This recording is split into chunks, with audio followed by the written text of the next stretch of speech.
벌써 며칠째 계속되고 있는 잠복과 오늘도 형사들의 눈을 피해 도망갈 궁리를 하고 있는 남자. 길목에 아무도 없다는 것을 확인하고 서둘러 걸음을 옮겼다. 그러나 남자의 걸음은 거기서 끝이 났다. 드디어 형사들의 포위망에 걸려든 남자. 이씨 뭐야 당신들! 그의 뒤엔 과연 어떤 이야기가 숨겨져 있는 걸까? 그날 아침 긴급 체포된 남자는 영도 경찰서로 압송됐다. 좀 땡기지 좀 마서 아파 죽겠구만. 아이씨 경찰이면 다가 씨. 아이씨 이게 싫었으면 죄를 짓지 말았어야지. 무슨 죄요? 생사람 잡지 마이소. 예? 내 손 씻은 지 오래됐습니다. 그래. 그러면 죄가 있는지 없는지 한번 따져보자. 당신 신정이 알지? 뭐 정은이요? 처음 듣는 이름인데. 뭐 내가 그 이름을 꼭 알아야 될 필요가 있습니까? 그래서 몰라? 예, 진짜 몰라. 죄송한데요. 웃자겠습니까? 모르는 걸 안다 할 수는 없는 거 아닙니까? 경찰서로 압송돼 온 남자는 형사들의 질문에 그저 시큰둥한 태도로 모른다는 말만 되풀이했다. 모른다고 하면 안 되지. 자신은 결코 죄가 없다고 단언하는 남자.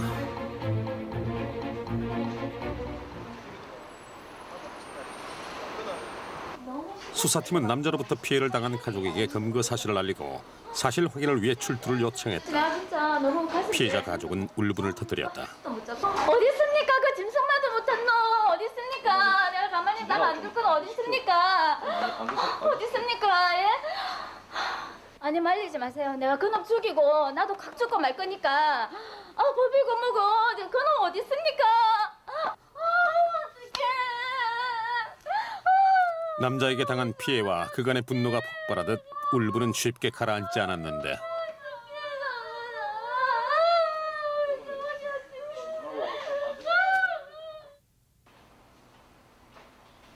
한 시간이 흐른 뒤 마음을 진정시킨 피해자 가족은 수사팀과 마주 앉았다. 이럴 때는 대질을 하는 게 제일 좋기는 한데 그러면 정은이가 너무 힘드니까 용의자를 보고 맞는지 아닌지 확인을 한번 해봐 주십시오. 그쪽에서는 우리를 못 보는 거 확실하죠? 그런 걱정을 하지 마시고 실패시로 가셔가지고 한번 확인해 보시죠. 그렇게 또다시 그 남자와 마주섰다. 괜찮아. 맞습니까? 괜찮아. 저 사람 맞지? 괜찮아. 결코 돌이키고 싶지 않은 순간 2년 전 악몽은 그렇게 시작됐다.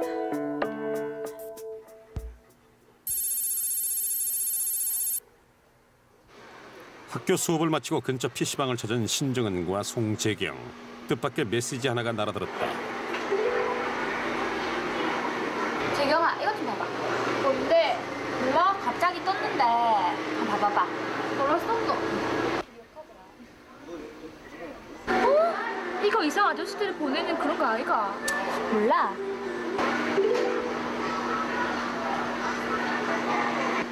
야, 대화팅 해줄까? 하지 마라, 이상하다. 왜 만날 것도 아닌데 재밌잖아. 네 마음대로 해라, 그 마음대로.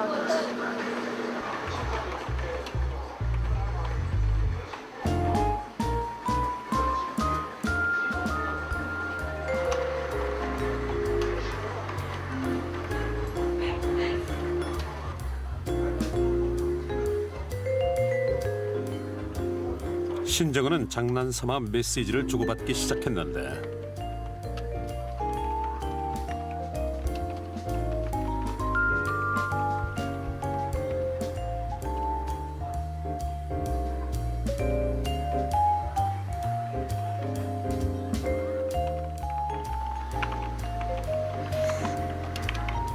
자신을 40대라 소개한 남자. 그 남자와의 대화 속에는 공부도 성적도 없었다.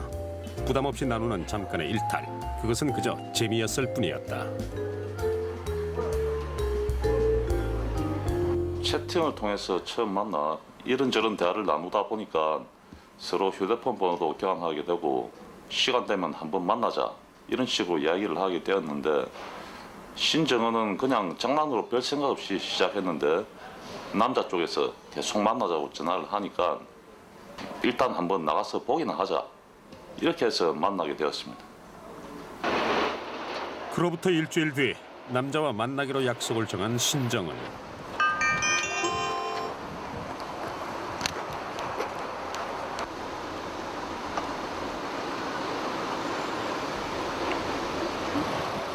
남자는 신정은이 알아볼 수 있도록 자신의 모습을 알려왔고 바로 몇 미터 앞에 그 남자가 있었다.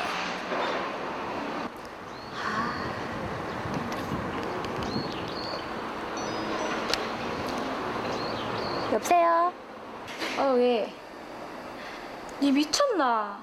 안 그래도 후회 막급이다. 장난삼아 한번 와봤는데 괜히 왔다 싶다. 하여튼 안 되는 집은 골라서 한다. 근데 생긴 거 어떻대? 완소가. 야, 완전 아저씨다, 아저씨. 그냥 나온 김에 맛있는 거나 얻어먹고 갈까 싶기도 하고. 야, 전화 온다. 야, 그 아저씨 같다. 내가 나중에 전화할게. 이대로 돌아서 버리기엔 어쩐지 미안한 마음이 들었던 신정은. 단 한 번의 만남을 다짐하며 신정은은 그를 향해 다가갔다. 이것이 첫 만남이었다.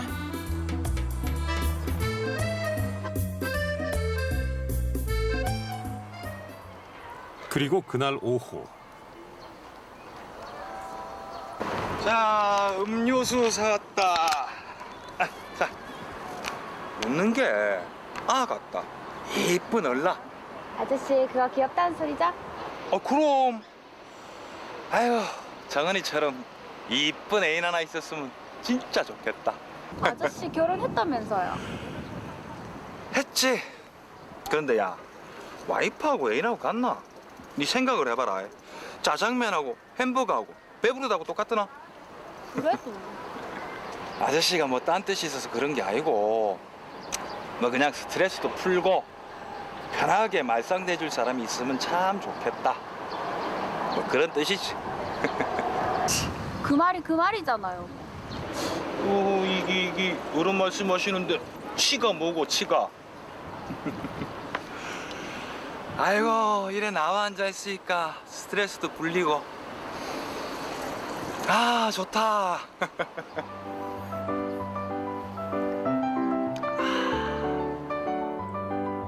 처음 느꼈던 어색함은 잠시, 그날의 만남은 편안하고 즐거웠다.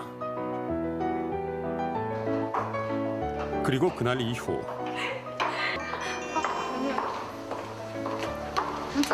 장학수와 신정은은 급속도로 친밀해졌다. 각자 고민을 털어놓고 이야기를 주고받는데 나이는 큰 문제가 되지 않았다. 점차 만나는 횟수가 늘어났고 그럴수록 관계는 돈독해졌다. 때로는 친구로, 때로는 아버지로 장학수는 신정은의 곁을 맴돌았다. 언제나 자신의 편이 돼줄 든든한 수호천사.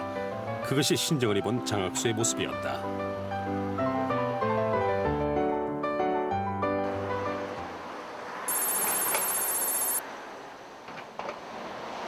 그로부터 한 달 후 그에게서 전화가 걸려왔다.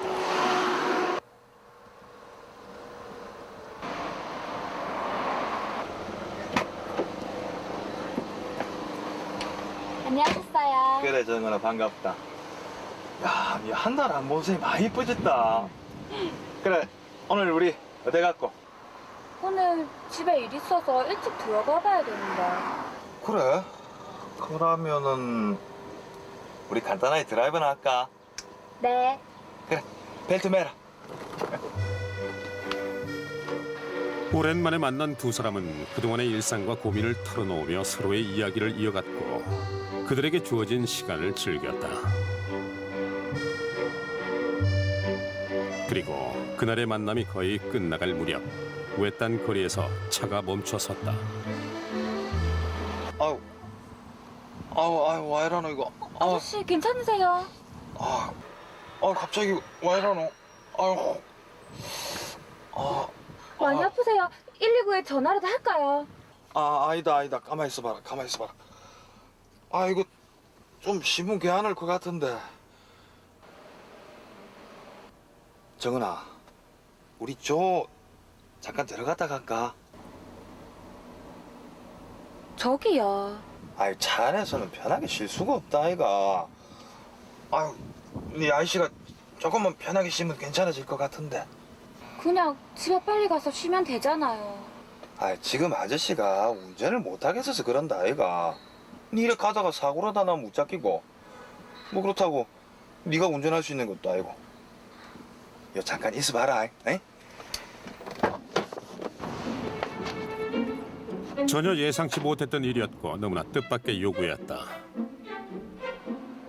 갑자기 몸이 아프다며 잠깐 쉬어갈 것을 요구하는 장학수. 그는 아무렇지도 않게 함께 모텔에 들어갈 것을 신정은에게 요구하고 있었던 것이다. 어쩐지 불안한 마음을 숨길 수 없었던 신정은은 도망치듯 그곳을 빠져나왔는데 니 어디 가노? 네? 저기 집에 가야 될 것 같아서. 아저씨가 조금만 쉬고 데려다 줄게. 가자. 아니요, 저 먼저 갈 테니까 아저씨 쉬고 오세요. 가기 싫다며 한사코 거부하는 신정은을 장학수는 완력으로 밀어붙였고 그 힘을 당하지 못한 신정은은 결국 모텔 안으로 끌려 들어오고 말았는데 모자 힘 세네. 아이고 힘들어. 놀랬나? 그게 뭐 놀랄 일이라고. 세상 일이 다 그런 거지. 앉아라. 아니다. 네 오늘 일찍 들어가야 된다 그랬지? 시간이 별로 없나? 그럼 일하고 있을 일이 아니지. 아저씨, 집에 보내주세요. 그래, 알았다. 보내줄게. 당연히 보내줘야지. 보내주세요. 근데 정은아, 여기까지 들어와서 그냥 가기는 너무 아깝다, 아이가. 그자. 자신에게 다가오는 장학수가 두려웠던 신정은 한순간 도망칠 기회를 엿보기도 했지만 이미 모든 상황은 그녀 힘 밖의 일이었다. 가자. 우리 샤워부터 해야지.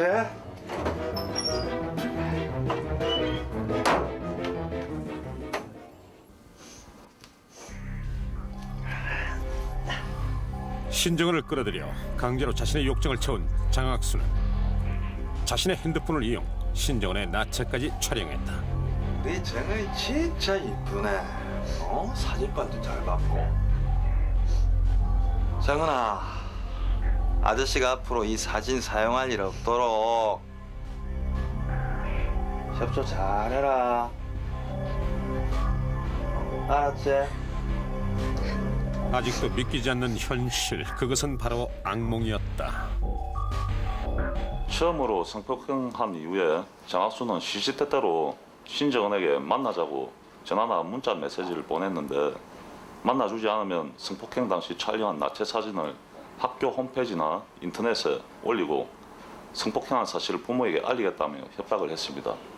그리고 실제로도 그 사진을 신정은의 메일로 보내면서 협박이 결코 장난이 아니라는 점을 수시로 각인을 시켰죠.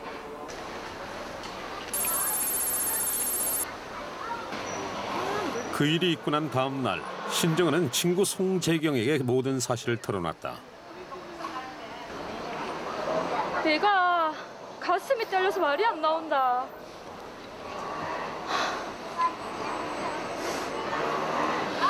그러니까 내가 스타면 자지 말라고 했잖아. 이제 어떡할 건데? 니까지 그러지 마라. 니까지 그러면 넌 어떡하는데? 왜 기집애야. 괜찮다. 괜찮을 거다. 울지 마라. 재경아, 내 무서워 죽겠다. 넌 이제 어떡하면 되노? 내일 또 보자고 전화했는데 어떻게 해야 되노? 그냥 엄마한테 얘기하면 안 될까? 안 된다. 우리 엄마 죽는다. 그렇다고 그냥 이렇게 있을 순 없잖아. 엄마 죽었삐까? 죽긴 네가 왜 죽노? 그놈이 죽어야지. 문자 왔다. 또 그 아저씨 아니가? 그 순간 휴대폰에 들어온 문자는 신정은의 예상대로였다. 약속을 어길 경우 나체 사진을 인터넷에 올리겠다며 장학수는 신정은을 협박하고 있었다. 자신들에게 벌어진 이 엄청난 일 앞에 그들이 할 수 있는 일은 아무것도 없었다. 다음 날 약속 장소를 찾아갈 수밖에 없었던 신정은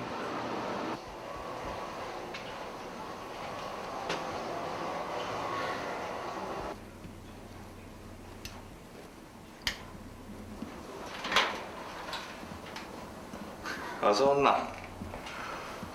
어이구, 우리 정이 카레네. 시간도 정확하게 지키고. 들어온나? 그렇게 장학수의 요구는 더해만 갔고 늦은 밤 신정은의 집 앞까지 찾아오는 일도 서슴지 않았다.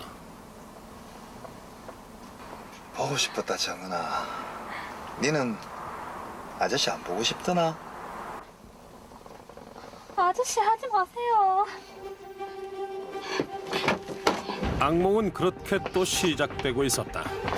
엄습해오는 두려움과 수치심.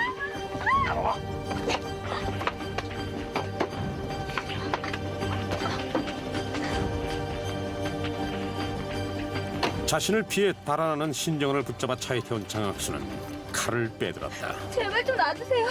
이렇게 빌게요. 네? 그래도 오늘 좀 끝내줄라 했는데 네가 협조를 안 하니까 어쩔 수가 없다.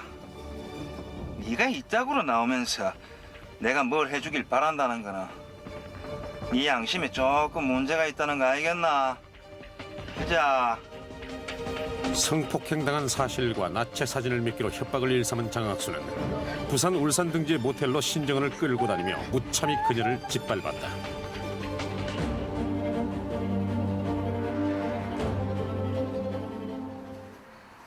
이 모든 것이 혼자서 감당해야 하는 고통과 아픔이었다. 그렇게 힘겹게 하루하루를 버티고 있던 어느 날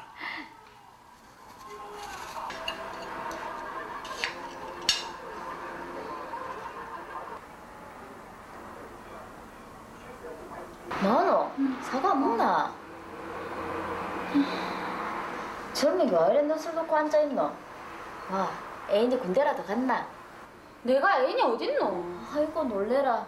농담 좀 한 거 같고 와 그래 발끈하는데 웬일이네 진짜.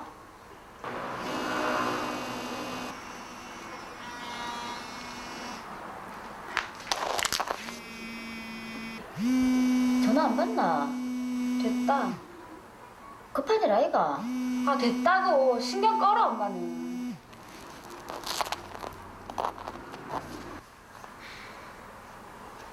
너 진짜 와 그러는데? 학교에서 무슨 일 있었나? 아무것도 아니다. 어딘가 불안해 보였지만 김현숙은 대수롭지 않게 여겼는데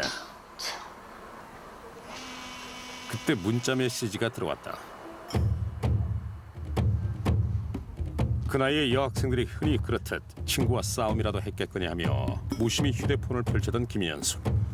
메시지엔 사진 한 장이 들어와 있었다. 그 사진 속의 여자는 자신의 딸이었다. 반나체의 모습을 한 채 고개를 떨구고 울고 있는 딸.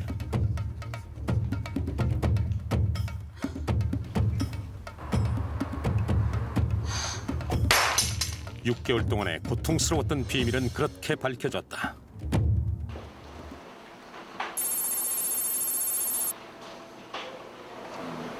벌써 6개월 정도 됐다 여기는. 네. 이런 문제가 생기면 진작에 말을 했어야 돼. 숨기면 숨길수록 일이 더 커지거든. 신고하면 진짜로 사진 다 올릴 것 같아서. 내가 보니까 나체로 찍힌 사진을 첨부해 놓고 아버지 폰으로 보내줄까 엄마 폰으로 보내줄까 하고 문자를 보냈더라고요. 참 내가 기가 딱 막히더라고요. 어른이 나도 그랬는데 아들이 오죽했겠습니까? 그렇죠. 어쨌든가 빨리 사다 주겠어. 네, 알겠습니다.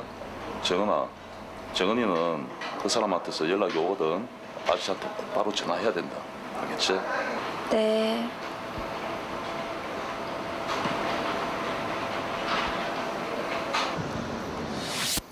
피해자 신정은으로부터 성폭행 보소장을 접수받은 영도경찰서 폭력이 있지만 진술서를 토대로 사건 조사에 착수했다. 하지만 수사는 쉽지 않았다.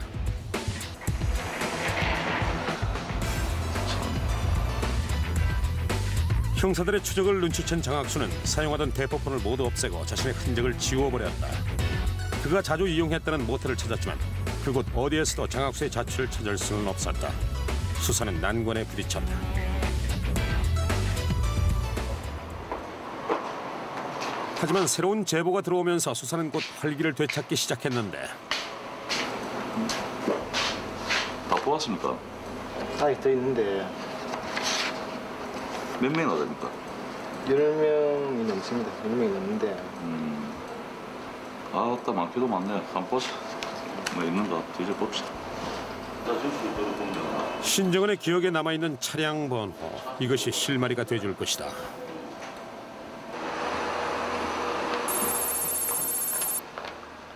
장학수를 검거하기 위해 조사가 진행되고 있던 2006년 9월 일행들과 떨어진 민경진은 늦은 시간 술에 취해 혼자 길을 걷고 있었다. 그런데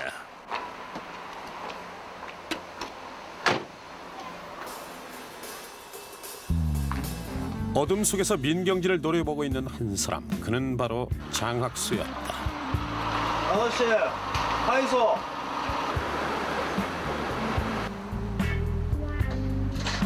택시다.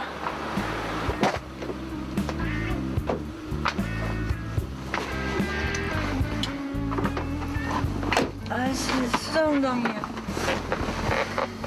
푹 주무어 있어서 손님. 제가 편하게 모셔드리겠습니다. 술에 취해 장학수의 차를 택시로 착각한 민경진은 장학수의 차에 실려 어딘가로 끌려갔고 차가 멈춰선 곳은 예외 없이 인적이 드문 외진 골목이었다.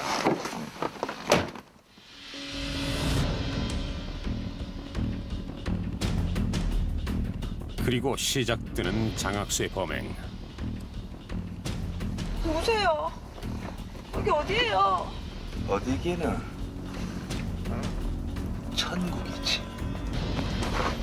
자신이 저질렀던 성폭행 사건에 대해 경찰 수사가 진행되고 있다는 것을 알면서도 장학수는 또 다른 곳에서 또 다른 여성을 범행 대상으로 똑같은 범죄를 저질렀다. 용서할 수도 용서받을 수도 없는 죄. 그것이 장학수가 저지른 범죄였다.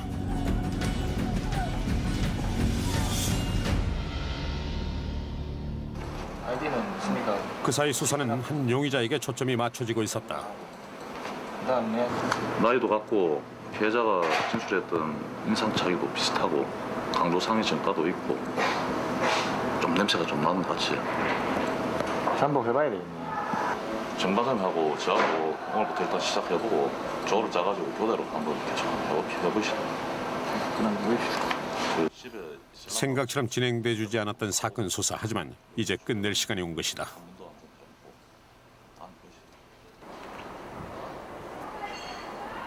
2007년 5월 1일 드디어 용의자가 포착됐다. 매일같이 쫓고 쫓기는 긴 술래잡기였던 사건. 성폭력 범죄로 현금 긴급 체포합니다.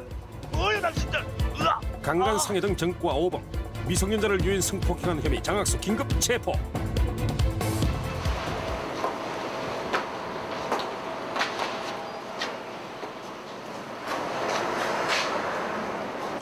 네가 야, 니도 자식 있다면서? 어머니.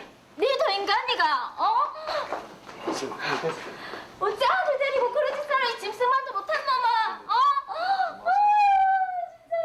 진짜 나쁜 놈아. 딸을 성폭행한 장학수를 향해 울분을 토해내는 김연수.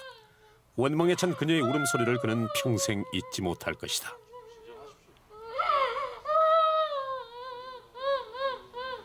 지금 현재 대학적으로 성폭력 범죄를 뿌려보기 위해서 우리 정부와 사회단체가 힘을 합쳐 계속 노력을 하고 있습니다. 그렇지만 성폭력 범죄의 피해자들이 피해를 당하고도 수주심 때문에 신고를 꺼려하는 등 이유 등으로 성폭력 범죄는 계속 날로 증가하고 있는 것은 사실입니다. 그렇지만 성폭력 예방을 위해서 우리 정부에서는 성폭력 전력자에 대해서 팔찌를 채우는 법안도 계속 검토를 하고 있고 우리 부산청에서도 성폭력 전력자에 대해서 1:1 밀접 감시를 계속 실시하고 있습니다. 아울러 성폭력 범죄를 뿌려보기 위해서는 성폭력 피해자가 피해를 당했더라도 신고를 꺼려하지 말고 가족들과 충분히 협의를 하셔서 즉각 우리 경찰 간소에 신고하여 수사가 신속하게 이루어지면이 최선의 방법이라고 생각됩니다. 호기심과 장난으로 시작된 만남, 그것은 돌이킬 수 없는 잔인한 현실의 시작이었다. 단지 자신의 욕심을 채우기 위해 미성년자들을 유인, 그들의 삶을 유린해온 남자. 결코 용서받을 수 없는 한 남자의 범죄는 스스로 자신의 삶을 벼랑 끝으로 밀어넣고 말았다.